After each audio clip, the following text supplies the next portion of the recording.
Wasted money on cures. Forgot how to fix myself. They say that time is free. Then why is it so precious? Oh, I'll say memories in my head, like Polaroids on walls. They remind you to look ahead. Time is running out.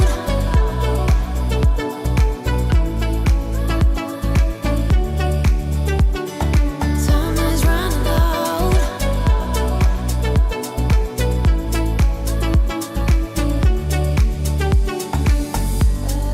Lately I've lost my track. I've sailed the deeper seas, hoping to find something to bring back better times.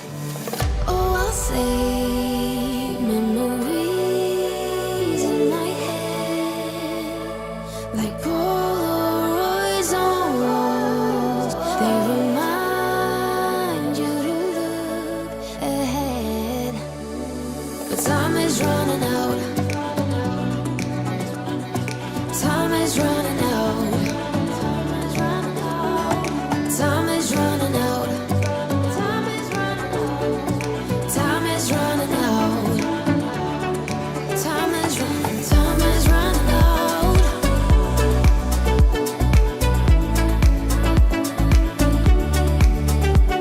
But time is running out.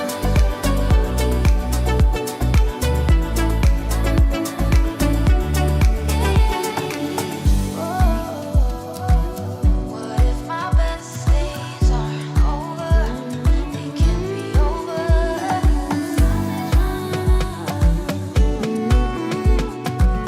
They can't be over now. Time is running out. What if my best days are over? They can't be over now. Time is running out.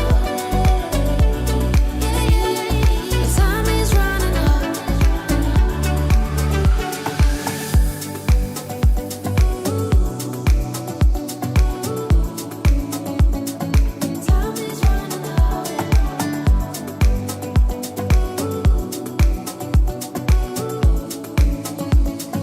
Time is running out. Evening all, it's Jim here, and well, it's Wednesday 6 p.m. and we're working our way through the topic areas that we think underpin or likely to underpin exam success for A-level business next summer. Tonight's topics are capacity and inventory management, and I thought to myself, who could I get to join me tonight? He was an expert on capacity and knows everything there is to know about inventory management. Well, unfortunately, Jamie couldn't make it tonight, so Graham is joining me instead. Hey, How you doing, how you Jamie? doing? I'm very good tonight. Are you all right? Good, mate. Yeah, so we've got about 25 minutes, haven't we? A fast-paced revision for capacity inventory management. Two important topics. But before we do that, should we do our little big reveal? Yes, let's do that. Yeah. Here we go. Also, let's name the brand this time. So under the question mark is a brand. The clues all allude to that brand. So let's see what clue number one is. Now, I know we've been trying to make this harder, haven't we? Because there are some people out there who use AI to try and second-guess the answers. Mhm. So this is hard. This was founded in 1936. Yeah, so if you're sat there thinking, I know a business, but it was founded in 1937. Yep. It's not this one, Jim, because this was founded in 1936. Okay. Yeah, I can think of one of those. I can't see any comments. Is there? Is my chat window working at all? Is there any comments at all? No, I'm not nothing on my feed at the minute. Let's see Oh, how we okay. do. Clue number two.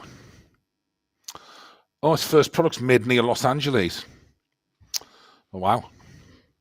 Not a lot to go on then. I know a business was founded in 1936, but its products were made in New York, so it's not that one either. It's not that one. I'm It's just not that, wondering no. whether the chat feed is working, actually. I might. Yeah, there's nothing. I can't get anything on chat at all. It should be working. Maybe Yeah, if yeah, you're I with us live, there's lots of people with us live. Maybe just Yeah, type can you a put, bit can you put into some, the can you live put some in chat, the chat just to see window? whether it's working. Yeah. If not, we will continue as if Well, there's no one there. But there is lots of people. and no one will get the right answer. Clue number three. Entered the UK market in 1958. Up and So running. with the same product then. So the same product was made in Los Angeles, entered the UK market. So product market development and stuff. Yes, Everyone's existing enjoying his product, life. new So market. entered the market. So presumably it's not left the market. So it's still there. Oh, I hear the comments. Yeah. So it was made. I think it was made in America. Then entered the UK market in 1958, which is a strategy of Ansoff. Okay. And I think this Terrible. is one of your sort of pet products, isn't it? Really, I would say. It's one of my pet products. It's it's a product I use daily, really. Owned by Mars. This is hard. It is hard. It is hard. It is hard. It's not easy. It's probably a perfect A perfect one. big reveal, isn't it? It's probably perfect big reveal, really. I think so. 8 out of 10. Now that is quite a clever clue, but that was the advertising slogan, and still is to a certain extent for this brand or product. We have beaten. We have. We don't often. Only buy a whisker. We only buy a whisker, but we beat them. Here The product is. It's Whiskers. It's Whiskers cat food. So I have 2 cats, Grimalkin and Pixie, and they can't get enough of that stuff. They love it. So 8 out of 10 cats prefer whiskers. Presumably the other 2 prefer to shave in the morning. Do they? Is that, but it's been changed from that. It's now 8 out of 10 cat owners. Oh, I see. Right. Okay. Because presumably they couldn't ask the cats, could they? Cats can't speak. No. If they could, they and would also say, they can't fill in the forms either. Yeah. They can't fill in the. I've invented some exfoliating cream for cats. Yes, for block paws. Oh my word. Right. Okay. Well, about 55 minutes ago, we mentioned we're going to do some capacity and inventory management. So let's crack on with it. I'll do the first one. So we've got some MCQs. Now, obviously, not every exam board has MCQs, which is fine. This is just to help us cover a nice spread of information, topics, concepts, formulae. And we've got a formula to start with. The formula for capacity utilization. What is it? Now, I'll give you a clue on this one. It's something to do with actual and maximum possible output. Hopefully that's useful. Now, this is quite interesting. There was an exam question. I think it was Samsung in EdXL 2024 about capacity utilization. I would say more than half the students did not know what it was when they had to write their answer. Never mind calculate it. Yeah, it's a big issue across all exam boards. The capacity and capacity utilization often get mixed up. But not for our lot today. Chow, Felicity, Elizabeth, and others are all going for what I believe to be the correct answer, which is, let's have a look. D, yeah. There's the formula. Actual output divided by the maximum possible. But don't forget, capacity utilization always expressed as a percentage. So we have to multiply that fraction by 100 to get to a percentage. If you didn't include a percentage sign after utilization, then you could easily lose a mark in a calculation, I think. With the AQA students who have MCQs of 15 at the start of Pit 1, there's always usually 2 you can instantly rule out. If you knew this was a percentage, that rules out A and C. Then if you weren't sure, then you're down to 50-50, aren't you, rather than 25%. So always try and rule out the 2 obvious ones. Yeah. Well done. So 2 statements here. Just in time aims to ensure the inventory or stock involved in the production process only arrives when it's needed. Just in time is a method of lean production. Are those statements true or are they false? So 2 commonly examined topics across all exam boards, one topic, lean production, and just in time. Yeah. So answers coming through now.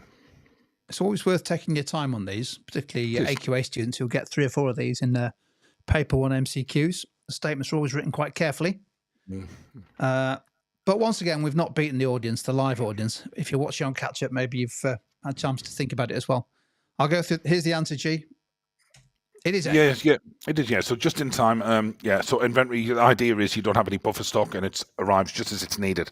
Car manufacturing, good example. Sometimes the tires arrive literally half an hour before they go on the cars. And obviously there's benefits to that. In terms of cash flow, your money's not tied up in stock.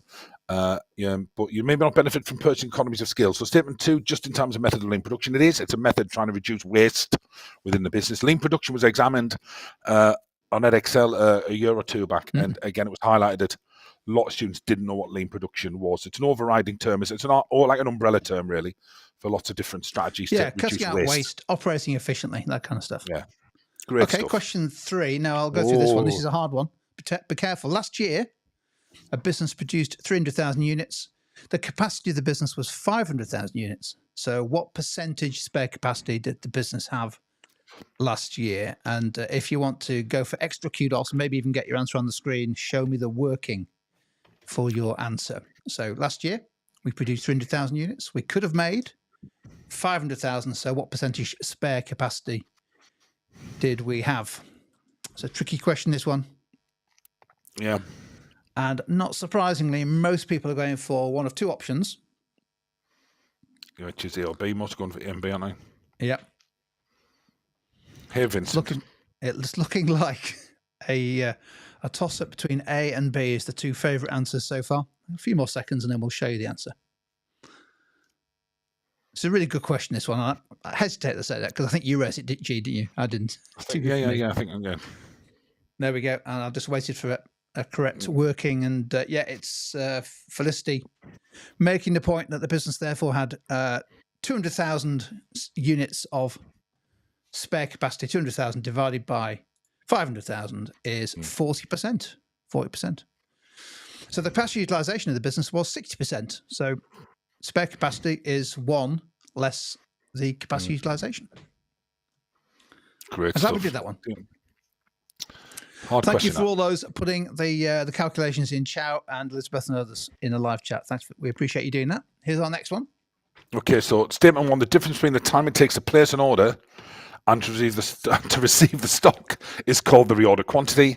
Buffer stock is an amount of stock held to help meet any supply fluctuations and unexpected orders. Are those true or are those false? So the difference between placing an order and the stock arriving in the warehouse or wherever that may be, is that called the reorder quantity? So those are hard, those. Yeah, and buffer stock is an amount of stock held to help meet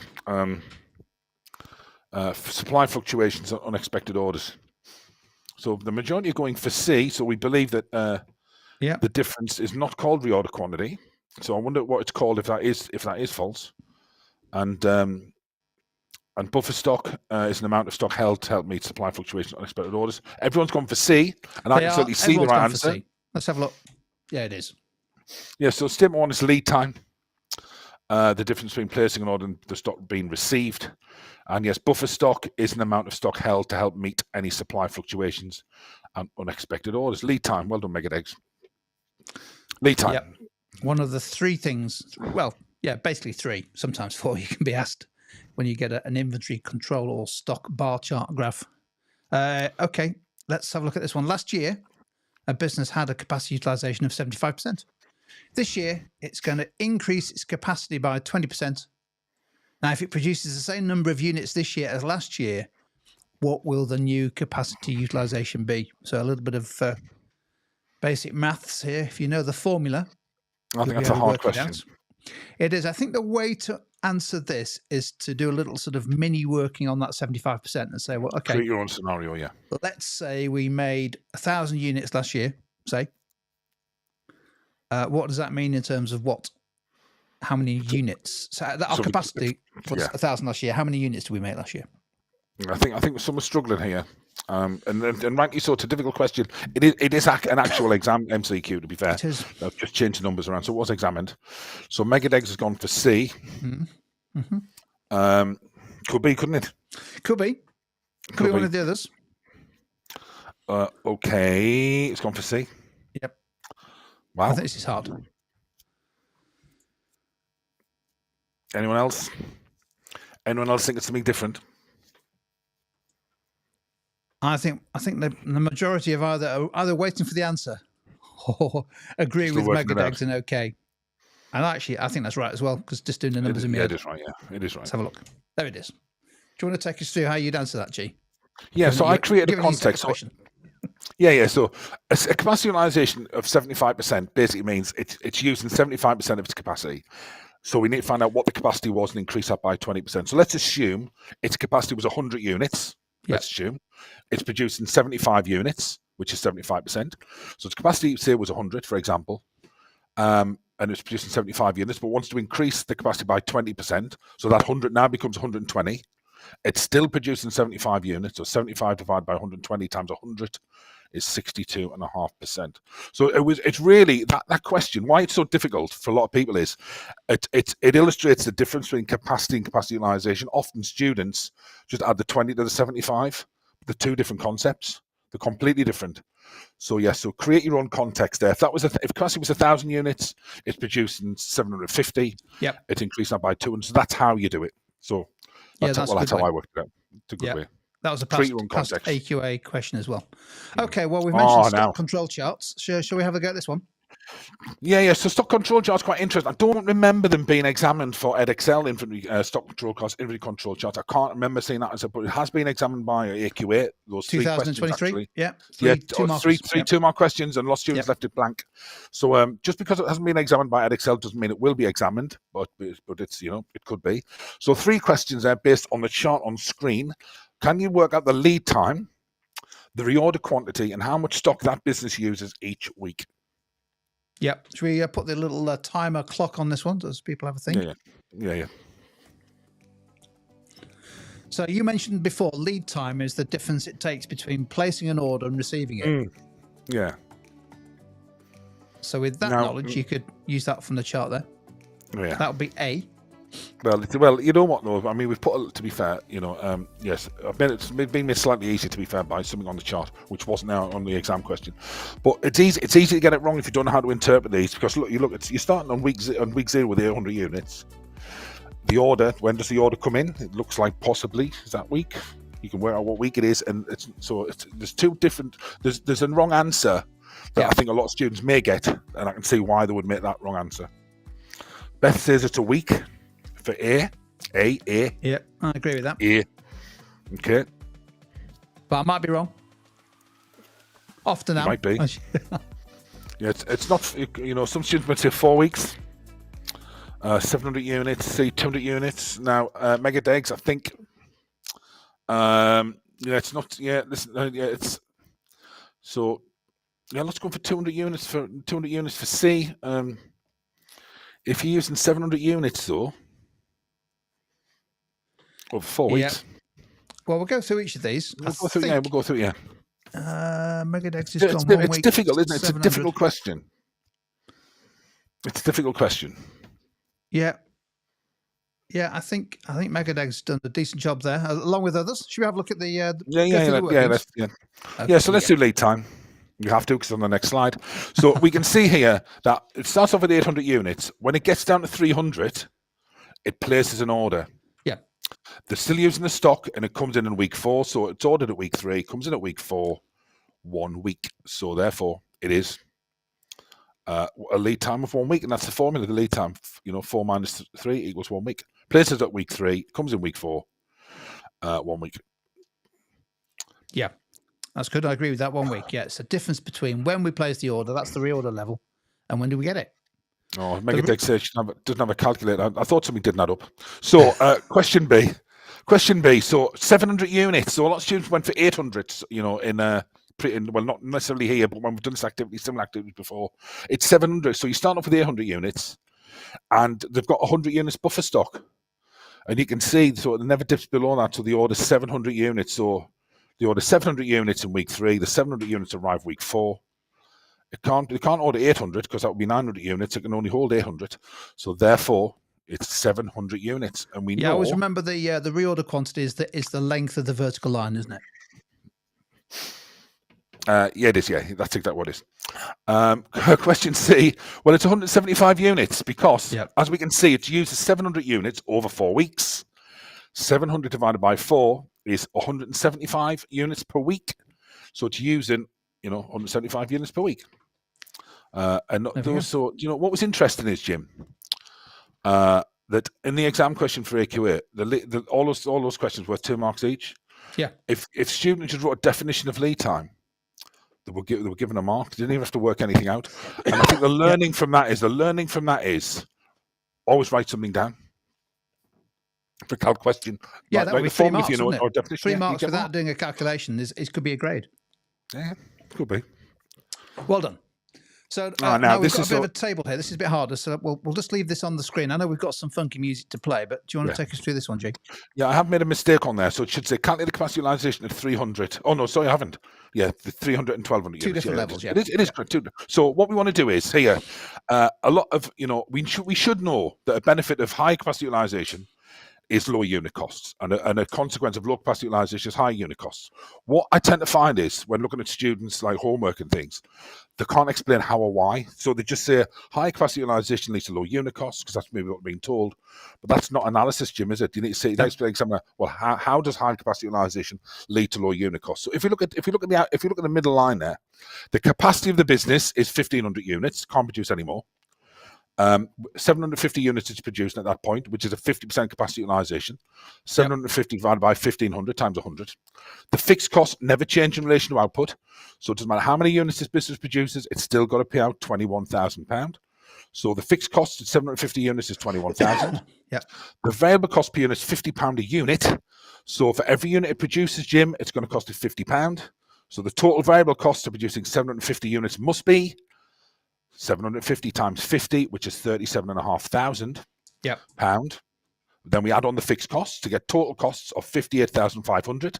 So the total cost, Jim, of producing 750 units is 58,500. Yep. So if we divide 58,500 by 750, then we can work out the average or unit cost. So what we want is from here, can you work out the capacity utilization and the unit costs of when the business only produces 300 units and when it produces 1,200 units? And this should allow us to work out why unit costs fall as capacity utilization increases. So this is a really, really good table, which I think really cements everyone's knowledge and understanding of why unit costs fluctuate. The how and the why, isn't it? How and the why. You can't just say it does. You need to tell us why or how. So remember, unit costs is the total cost divided by the output.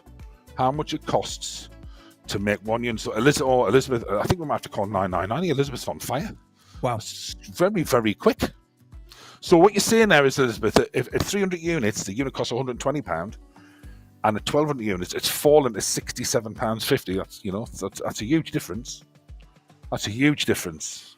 So that shows that as capacity utilization increases, unit costs fall, and then we'll explain fully why after.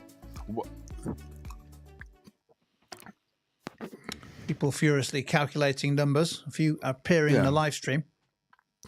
What I've noticed there, Jim, about that table, that the fixed costs don't change. Yep. The variable costs obviously change in proportion to how much is produced, but the fixed costs sort of anchor the cost down. So therefore, I'm looking at that thinking that 21,300 units is distributed amongst 300 units. Yeah. Whereas at 1,200 units, the fixed costs are distributed amongst 1,200 units. It's as if, Jim, the fixed costs are spread out over more units. That's what it's exactly looking like to me. How it works. That is one of the benefits of higher capacity utilization. The fixed costs stay the same. So, the more you produce, those fixed costs are distributed over more units. Should we have a look at the answer? Yeah, let's look at the answer. So, let's go through it. Well done, Elizabeth, who was spot on. Yeah, well done. So the capacity utilization of 300 units is 20%. Yep. 300 divided by 1,500 times 100. The total cost of producing 300 units was 36,000. Divided by 300 is £120. So if the business can only produce 300 units, its unit costs are £120. Whereas at 1,200, the capacity utilization is 80%. Total costs are 80,000. So therefore, the unit cost, 81,000 divided by 1,200, is £67.50. So the unit costs have dramatically dropped. Yeah. Now, that's really interesting from a business point of view because it can do two things, really. They could reduce the price and make the same margin. They could reduce the price, keep the same margin. That would be useful in a price competitive industry, but also that would depend on price elasticity of demand, whether they would do that. But they could keep the price the same and enjoy, the benefits of high contribution. Yeah, exactly that. That's the route. That's the route. Those tables are worth just practicing, just because it helps just sort of illustrate how it all works, how fixed costs get spread out over more units of output as utilization goes up. Yeah, do remember in both specifications you need to be able to calculate unit average costs anyway, so you do need to know it. You do. Oh, so now it's our spinning wheel. So what we want is how a business on there might benefit from high capacity utilization. In the live chat, predictions as to what it's going to land on based around the previous 475 live streams we've done with the application spinner. I know you've got a 1 in 6 chance, but it's probably a bit more skewed than that. Where do you think it's going to land? I have a feeling, just a feeling. Shall I spin it? Well, it's only one way to find out. It's completely random, so I've got no idea what's going to land on. Okay, let's have a look. I'm so excited. Oh, well, I got completely wrong. I was assuming it's going to be sausage rolls yet again. It's EasyJet. Yeah. So what we want is, okay, and I'm going to show you a little. I'm going to show you a little bit of magic. I'm going to go on a magic trick after this. I'm going to do a magic trick in terms of application here. A little technique. Right. Yeah. So how might the following business, how might EasyJet benefit from higher capacity utilization? So I'm thinking EasyJet airline capacity utilization presumably is how many passengers are on the planes, isn't it? That kind of stuff. Yeah. How many passengers are on each flight? Yeah. So an aircraft, typical EasyJet aircraft might have, I don't know, a capacity of, say, let's say 250 seats, say. Utilization is going to be the number of passengers divided by how many seats there are. Definitely. But what we're looking for is a business benefit to EasyJet. Given the market and industry it positions itself in. Yeah. One would argue it follows a cost leadership strategy as per Porter's generic strategies or strategic matrix. So therefore, high capacity utilization is probably high up in the, if you pardon the pun, on EasyJet's corporate objectives. To make sure it can do something. Yeah, that would be the same for all low cost airlines, wouldn't it? In fact, all airlines really. Absolutely vital that you fill those planes with as many people as possible. Of course, what they end up doing is selling more seats than they have more seats than they have places. Let's stick chows on because there's some great answers. People working hard on application here, and there's lots of great application in here. I love that. I love the word passenger. So yes, so rather than saying the fixed costs are spread out over more units, the units in this case are passengers, and so that's really good. We could have added a little bit more. We could have sprinkled, Jim, a little bit more, such as saying, like, you could have given an example of fixed costs, such as the salaries of the pilots, for example. Would be, that's an example of a fixed cost for EasyJet. Yep. You're right about that. There'd be marginal differences in fuel with the more people on, but that's a great point. It's a great point. Yeah, so cost reduction, profit maximization. Yeah, remember in an exam, remember we would need to explain the hows and the whys, but obviously that's difficult in this. So how would they benefit from that though, Jim? So if their unit costs are lower, a cost reduction, a lower unit costs. Well, they're operating in a low cost market, aren't they? So in theory, they could reduce their prices, make the same margin, and maybe undercut Ryanair. Prices of what? Prices of their flights and tickets. There we go. Yeah. And we attract more passengers. Yep. And if they attract more passengers, high capacity utilization, even more. And possibly sell more in-flight meals and lottery tickets. Oh wow. There we go. I had a bit of an application surge there. Do you remember when we were playing football on that airplane? It was amazing. We were running up the wing. So here, I'm going to show you a magic trick here. I'm going to show you a magic trick. So the fixed cost of EasyJet, such as pilot salaries, will be spread out over more passengers, which is true. That will reduce the unit cost per flight. As a result, they may be able to lower the price of their flights, more application, and maintain the same margins.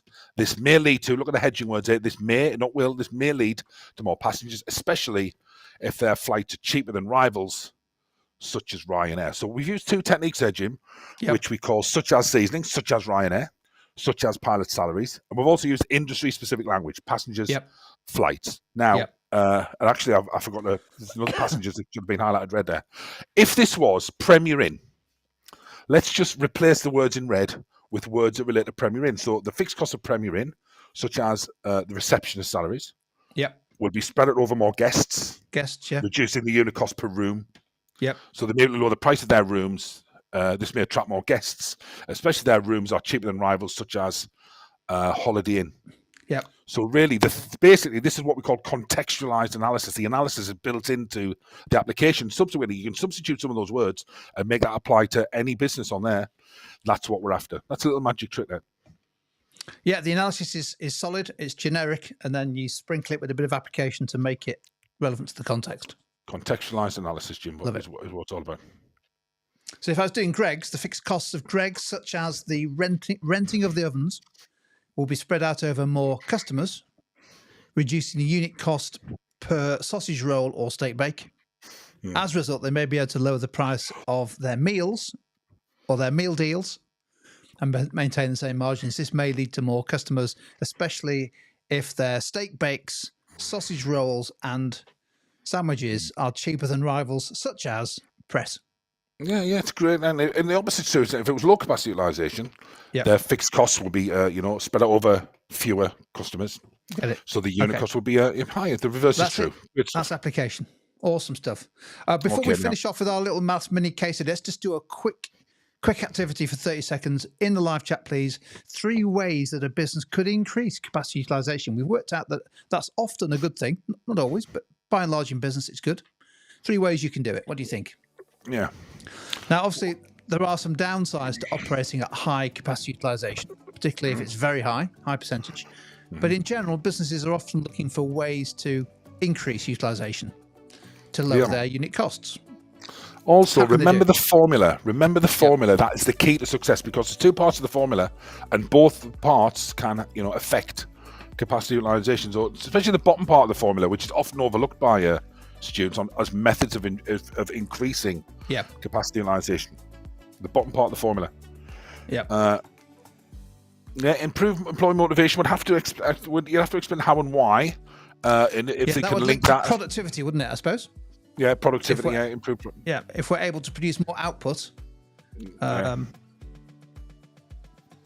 Chow Blue, that's a great one. Chow Blue, there. Yeah, lowering prices potentially, could lead to could increase the quantity demanded, which therefore could increase capacity utilization. That's a really, really good point. May's making the point, particularly in labour-intensive industries, if you can get people to work harder or longer, they can, and therefore they produce more units. And in theory, the capacity doesn't really change because you can't sustain that.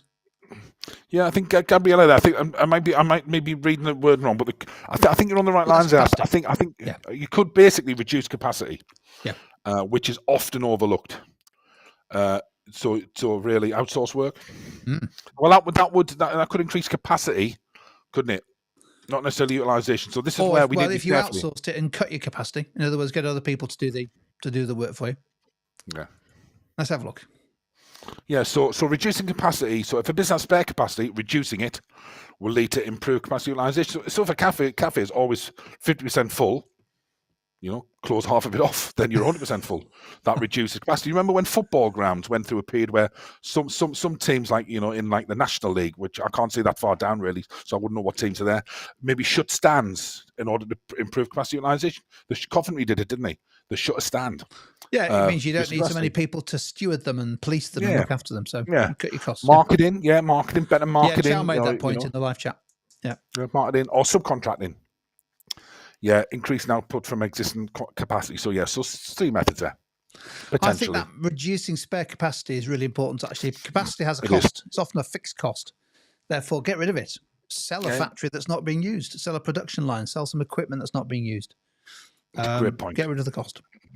Great point. We're going to finish off with our last mini case study, which is on a real business. Surprisingly, we're going to run out of these eventually, but surprisingly, this one's based in Sunderland. Do you want to take us through this one? I was there the other week. So Mission Impossible. It's an Italian restaurant in Sunderland. Capacity utilization is around 60%, but the average capacity utilization in restaurants is Sunderland is 85%. So I've been to every restaurant in Sunderland and I've counted the people in there, so I know that to be true. So to improve capacity utilization, the owners are considering reducing prices. Should they do that? So what are the pros and cons of reducing prices in order to boost capacity utilization? For Mission Impossible. So really what we're looking at is actually, should they do it? What are the consequences of doing it? What's the consequences of increasing capacity utilization? What's the consequence of pricing capacity utilization? So really, what might the consequences be of that? Yeah, over to you in the live chat. What do you think? Should they do it? Should they reduce prices? Yeah, I went to see the Coldplay Orchestra in Durham Cathedral on Saturday, and I went to ZZ's unfortunately before that, and it was full. There was only 2 seats left. We were packed in, and the service was pretty slow. Right, waiting staff looked pretty stressed, and the food weren't great. No. My only Apart from experience that, is did you easy. enjoy it? Well, yeah, I never left anything, but it wasn't a pleasant experience. So therefore, that's an issue of 100% capacity utilization in a restaurant setting. So, should they reduce prices? Let's stick a few answers on the screen as they're coming in. Thanks. I appreciate everyone typing furiously in the live chat. This is great. Felicity saying a mission impasta bowl. Got the name right as well. It's amazing. He's producing less. Their sales going to be less than restaurants, maybe similar sized restaurants with 85%. By reducing prices, they may have even less income, causing them to have even less profit. So in other words, if they're not careful, if they don't increase the demand, if demand isn't sensitive to that price change, then actually they may just end up having lower revenues, but still the same costs. Good point. Good point. Well made. Chow's saying, let's put Chow's point on. Lower prices could incentivize customers to go there. So some kind of responsiveness of price, demand to price, especially due to the cost of living. And it doesn't guarantee an increase in sales. They could end up losing out on revenue. I suppose the point there, we'd link that to PED, wouldn't we? Yeah, it depends on price elasticity. Let's say we reduced our prices by 10%. Would that result in higher quantity of restaurant bookings? Well, it depends on the PED. Yeah. Yes, great point there. It's a difficult question, and this is why capacity utilization, we keep coming back to it all the time. It's one of those topics that students sometimes struggle to contextualize, don't fully understand why unit costs are lower. And therefore, the marks generally are pretty weak on capacity utilization questions. So it's one I would be constantly going back to if I was an A-level student. Not saying it's going to come up next summer. Who knows? No. Let's go through the answers. So potential answers are, so let's look at the first one. So reducing prices. We've got some application there, such as pizza and pasta, that could result in more diners choosing to eat at the restaurant, especially if they are cheaper than other restaurants. You could give an example if you wanted to, Pizza such Express as well like Zzz's. Exactly. An increase in diners will result in an increase in capacity utilization. That's true. The extent of which will depend on the price elasticity of demand of their food. So we've got a little bit of analysis there, but it's the application really we're focusing on here, isn't it? Now, although reducing food prices may increase capacity utilization, it may have some negative impacts. If demand is price inelastic, then the percentage increase in diners will be lower than the percentage decrease in price. So that's going to affect sales revenue, which some alluded to in the chat window there. That's Chow's point. Yeah, exactly. That. Revenue may end up being lower. Yeah. In addition, more diners may mean longer to have your order taken or a longer wait to be served your food, impacting customer service. I think this illustrates a number of things here. That the answers that tend to score the highest marks are quite synoptic in their nature. So we're linking price elasticity demand with capacity utilization. Yeah, and it works the other way. For example, if sometimes students say if a business can reduce costs, then it can reduce price, and that will lead to an increased demand. Well, that will only work if the business has the capacity to meet that demand. So they really are quite intrinsically linked, capacity utilization and PED. So I would always look for those links if you can in a question re capacity utilization or PED. Yeah, great answers. Good stuff. I walked past a Les Miserables restaurant the other night. Really? Looked inside, it's just full of empty chairs and empty tables. Oh. Go on. That's it. I was when I went to say Les Mis, Did you? And the guy behind me started wailing. Yeah, I got hit in the head with a harpoon. Oh dear. Anyway, look. Well done, everyone.